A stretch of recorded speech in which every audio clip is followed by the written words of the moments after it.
राधिका बरसाने वारी की जय। राधे राधे। शिव पुराण के अनुसार 8वां त्र्यंबकेश्वर ज्योतिर्लिंग महाराष्ट्र के नासिक जिले में गोदावरी नदी के निकट में स्थित है। त्र्यंबकेश्वर ज्योतिर्लिंग के प्राकट्य की कथा शिव पुराण में कही गई है। सूत जी कहते हैं, त्र्यंबकेश्वर ज्योतिर्लिंग की पाप नाशक कथा जो सुनता है उसके सभी प्रकार के पाप नष्ट हो जाते हैं।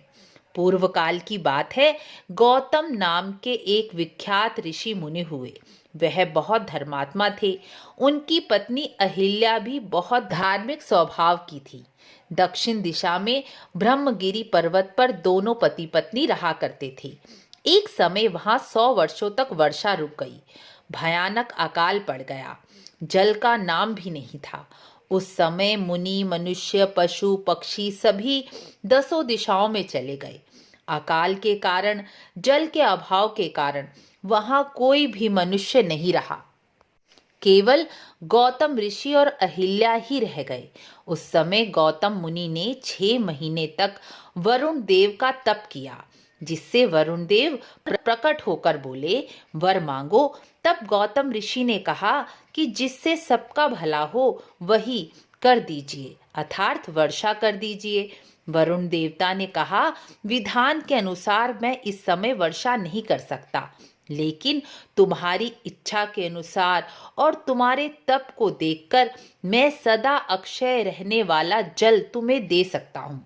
तुम एक गड्ढा तैयार करो। ऐसा कहने पर गौतम ऋषि ने एक हाथ का गड्ढा खोदा। तब वरुण देव ने उसमें दिव्य जल भर दिया और कहा, यह जल कभी समाप्त नहीं होगा। यह दिव्य जल तुम्हारे नाम से जाना जाएगा और यह स्थान तीर्थ बन जाएगा। यहाँ किया हुआ दान, हवन, तप, देव पूजन, पितरों का श्राद्ध अक्षय फल देने वाला होगा। यह कहकर वरुण देव चले गए।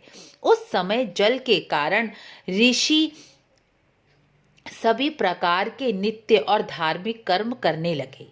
उन्होंने वहां आश्रम के पास विभिन्न प्रकार के अन्न बो दिए। अब जल के कारण वहां बहुत से ब्राह्मण परिवार आकर रहने लगे। दयालु और परोपकारी गौतम ऋषि ने सभी को अपने आश्रम के आसपास की भूमि पर निवास स्थान दे दिया। उनका दयालु स्वभाव, परोपकार के कर्म से उनकी यश और कीर्ति फैलने लगी। वहां का पूरा क्षेत्र हरा भरा वृक्ष फलों से लदने लगे। गौतम ऋषि की तपस्या के प्रभाव से चारों ओर आनंद छा गया। एक बार गौतम ऋषि की पत्नी अहिल्या से ब्राह्मण पत्नियों का जल के कारण कुछ विवाद हो गया। ब्राह्मण पत्नियों ने घर आकर अपने पति को गौतम ऋषि के विरुद्ध उकसाया।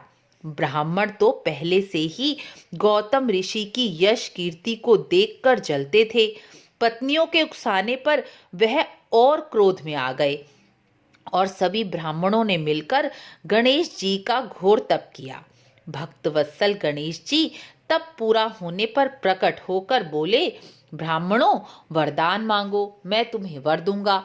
तब ब्राह्मण बोले, आप ऐसा उपाय कीजिए जिससे हम सभी गौतम ऋषि को डांट फटकार कर इस आश्रम से निकाल दें। तब गणेश जी ने ऋषियों को समझाया कि यह कर्म ठीक नहीं। जिसने तुम पर उपकार किया, तुम्हें अकाल के समय जल दिया, निवास स्थान दिया, उन्हीं के साथ ऐसा छल, ऐसा व्यवहार करना गलत है। लेकिन ब्राह्मण जिद पर अड़े रहे और उन्होंने कहा कि यदि आप हमारे तप से प्रसन्न हैं तो आप ऐसा ही करें। गणेश जी भक्तों के पराधीन हैं। उन्होंने कहा, तुम्हारे इस कर्म से तुम्हारी ही हानि होगी। ऐसी तपस्या से शुभ फल प्राप्त किया जाता है, लेकिन तुम्हारे जिद से तुम्हें ही अशुभ फल प्राप्त होगा। लेकिन तुम्हारी तपस्या का फल तो तुम्हें देना ही होगा और जिस रूप में आप चाहते हैं उसी रूप में मैं तुम्हें तुम्हारी तपस्या का फल दूंगा। ऐसा कहकर गणेश जी अंतर ध्यान हो गए। गौतम ऋषि ने जहाँ जौ धान बो रखे थे, वहां गणेश जी एक दुर्बल कमजोर गाय के रूप में प्रकट हो गए और वहां धान खाने लगे। तभी गौतम ऋषि वहां आ गए। परोपकारी गौतम ऋषि ने दुर्बल गाय को देखकर धान के तिनकों से उन्हें जैसे ही हाँकना आरंभ किया, तिनके के स्पर्श से ही गाय गिर गई और मृत्यु को प्राप्त हो गई। तभी ब्राह्मण और ब्राह्मण पत्नियां वहां आ गई और बोले, इस गौतम ने गौ हत्या की है, यह गौ हत्यारा है, इसका मुख देखना भी पाप है। यह कहकर उनसे डांटने फटकारने लगे और कहा कि यह आश्रम छोड़कर आप दूर चले जाएं। गौतम ऋषि भी गाय के मरने से अत्यंत दुखी थे और ब्राह्मणों से हाथ जोड़कर बार बार अपनी शुद्धि का उपाय पूछने लगे। तब ब्राह्मणों ने कहा, गौतम ऋषि, आप अपने पाप को प्रकट करके 3 बार पृथ्वी की परिक्रमा करें और फिर लौटकर 1 महीने का व्रत करें और उसके बाद ब्रह्मगिरि पर्वत की 101 बार परिक्रमा करें, तभी आपकी शुद्धि होगी।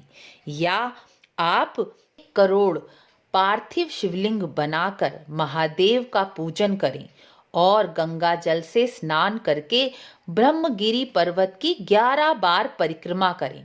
उसके बाद 100 घड़ों के जल से पार्थिव शिवलिंगों का स्नान कराएं, तब तुम्हारा उद्धार होगा।